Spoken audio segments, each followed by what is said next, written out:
বিরতির পর দেখে নিই পরবর্তীতে কি খবর অপেক্ষা করছে আপনাদের জন্য। তৃণমূলের খোকাবাবুর নির্দেশে আইপ্যাক প্রার্থীদের প্রভাবিত করার চেষ্টা করছে।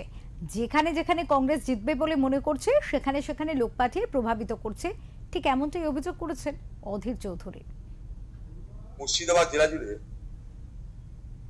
তৃণমূল বুঝতে পারছে যে তাদের ভয়াবহ পরিণতি হতে চলেছে এই নির্বাচন।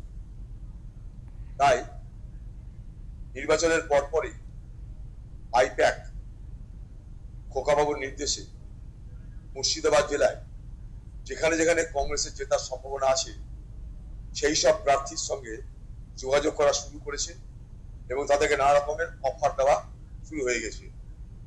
এটা আইপ্যাকের লোকেরা সেই সব প্রার্থীর সঙ্গে আইপ্যাক পরিচয় দিয়ে যোগাযোগ করছে না, অন্য পরিচয় দিয়ে যোগাযোগ করিয়ে তাদের বাড়িতে এসে তাদের ফোনে খোকাবাবুর সঙ্গে যোগাযোগ করাচ্ছে, খোকাবাবু নানা প্রস্তাব দিচ্ছে। এই মর্মে মুর্শিদাবাদ জেলার সমস্ত কংগ্রেস কর্মীদেরকে বলতে চাই, যেখানে আইপ্যাক এই ধরনের কাজ করতে যাবে এই আইপ্যাক বালাদের বেঁধে রাখুন, পুলিশের খবর দিন।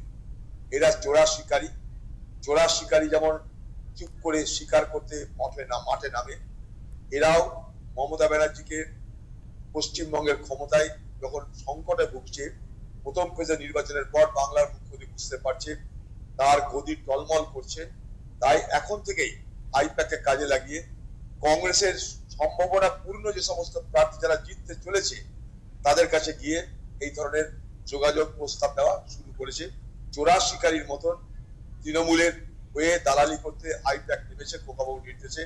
আমি খুব দায়িত্ব নিয়ে তথ্য নিয়ে আপনাদের কাছে এই অভিযোগ করলাম, আপনাদের মাধ্যমে বহরমপুরের সর্বস্তরে কংগ্রেস কর্মীদের সতর্ক করলাম। আগামী দিনে আইপ্যাককে গাড়ি কোথাও দেখলে বা বুঝতে পারলে ঘেরাও করুন, বেঁধে রেখে দিন দরকার হলে এই সমস্ত চোরা শিকারীদের।